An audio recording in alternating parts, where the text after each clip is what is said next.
Hey everyone, welcome to episode 210, Regulating Our Feelings. Meet our mom, Kelly Hutchison.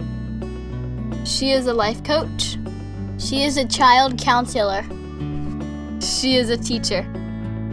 She's a parent coach. And she's a mom to us. She will teach you to stop yelling at your kids. She will teach you to get your kids to listen. She will teach you how to never sleep with mommy guilt again. She will teach you how to be an imperfect mom, so you can help your kids be imperfect too. And have harmony in the home. Aren't these episodes so fun where we just talk about our feelings all the time? And we talk about our feelings, we talk about our feelings. Well, guess why we talk about our feelings? Because I went to the Googles to talk about emotions and study emotions, and guess what they said? You will not believe this. Every human experiences 400 emotional experiences every single day. 400! What in the world? There are 34,000 emotions on the emotional wheel. Okay, that makes me cuckoo for Cocoa Puffs when I think about that. 34,000. The primary 8 that they talk about are anger, fear, sadness, joy, disgust, surprise, trust, and anticipation. What? 34,000? I thought they'd say like 30 or 40. First of all, I was shocked that we have 400 emotional experiences per day. 400! There's only 24 hours in a day. I don't know how many minutes there are, but that feels like a different emotion every couple minutes. No wonder we feel like we're on a roller coaster. No wonder our kids do too. And then they think something's gone wrong when they have one of those 400 emotions that do not please mommy or daddy. So let yourself off the hook. My kids experience those 400 emotional experiences every day. As do yours, as do your neighbors, as do the kids you see on Facebook. I promise on a stack of Bibles, nothing has gone wrong. If I can normalize one thing for you, it's normalizing tricky emotions happen in all humans. Some people are better about stuffing them. Literally, they stuff them through food, through alcohol, through sleeping, through inactivity, overworking, alcohol, smoking. I think I repeated some, but you get the point. So as I was studying this, my good pal Lorraine sent me a bulletin board that they had in her child's school, and I almost fell out of my ottoman. I love my ottoman, and I saw this bulletin board when I was sitting in my ottoman, and I literally almost fell out. My jaw went down. My jaw dropped, and I put my hand over my mouth. Like, oh my goodness, yes. And it all stems from the movie Inside Out. Inside Out is such a great movie for kids and also for an adult to see what feelings and emotions are all about. Because if you were raised in a home that did not talk about feelings and emotions, guess what?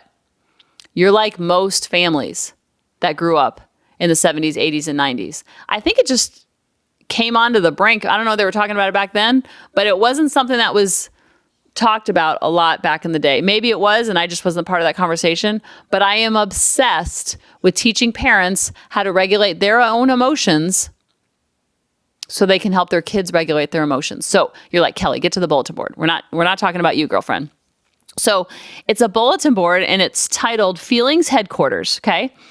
There's 5 emotions on this bulletin board. If you want a picture of it, send me an email. I will send you a picture that Lorraine sent me.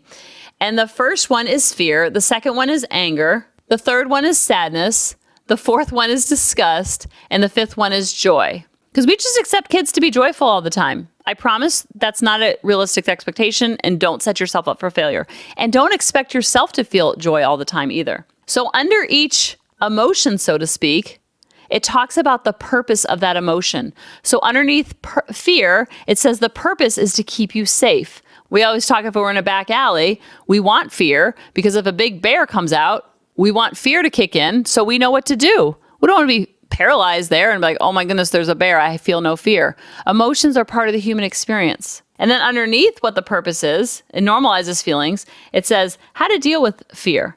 Talk to a trusted grown-up about why you are afraid. Think good thoughts, breathe slowly, write down your thoughts. And you know how I'm always talking about emotional regulation and how important it is for our kids and also for ourselves and not to get it right all the time?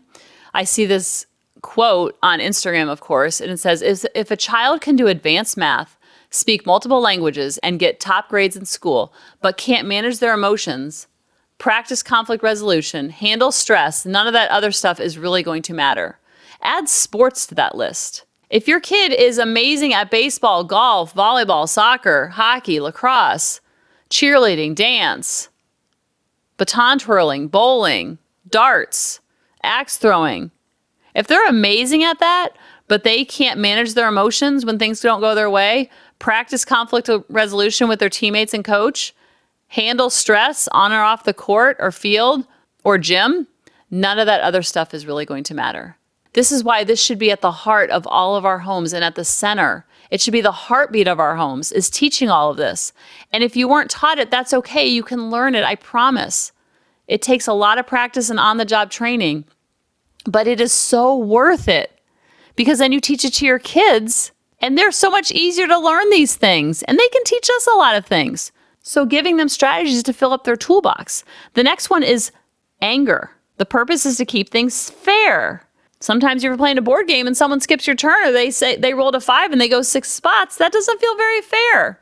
So it's normal to feel anger. We want to normalize this as much as humanly possible. It says how to deal. Take deep breaths, count to 20, take a break from the situation, talk to a friend, move your body, hug a stuffed animal or pet.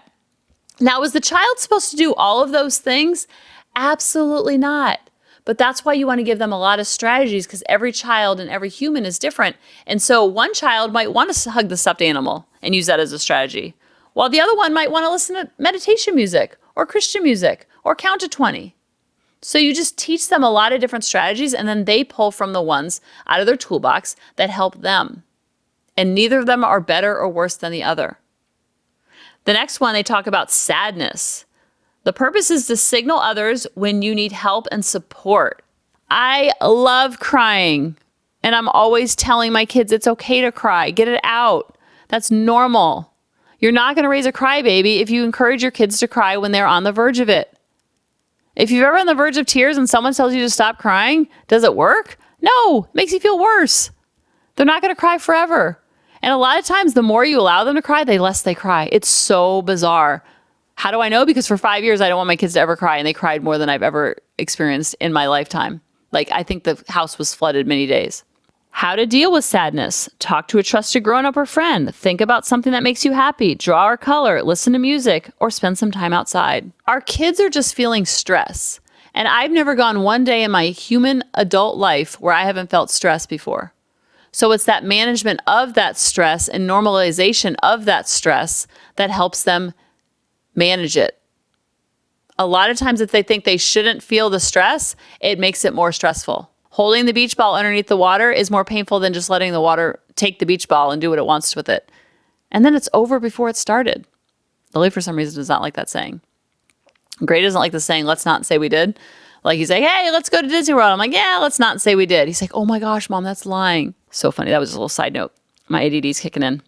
The next one is disgust. It says the purpose is to prevent you from being poisoned both physically and socially. Ooh, that's a good description. How to deal. Remove yourself from the situation. Talk about the situation. Think before you act. Do something that makes you feel good. Aren't these amazing strategies?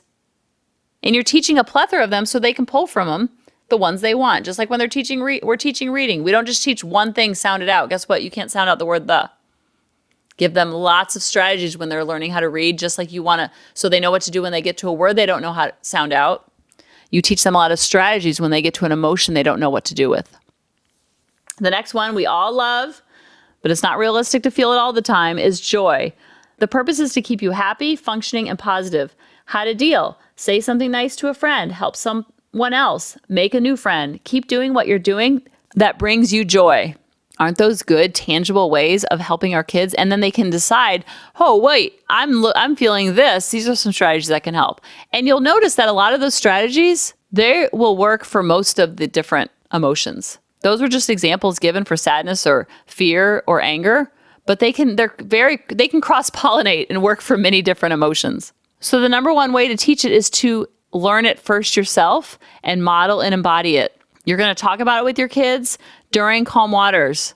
A lot of times we try to do the natural consequences and we try to reason with them when they are in the red zone. Do not engage, DNE, do not engage with them when they're in the red zone. Do not try to use logic and reason because they're in their lower part of the brain. They cannot use logic and reasoning in that moment. They're drunk on emotion. If you've ever talked to someone who's had too much to drink, you know what I'm talking about when I say drunk. It's not a good time to have a logical discussion. Just like if you've ever been in the red zone, it's not a good time. You want to help them recognize when they're little, use picture wheels, use picture cards and happy, sad, mad, glad. Start very basic. As they get older, you add emotions onto it. Are we going to introduce our kids to 34,000 emotions? Are all 400 that they're going to experience per day? No, put them in the general categories. The older they are, the more they can understand. The younger they are, the less they can understand as far as happy, sad, glad, mad, or just happy, sad.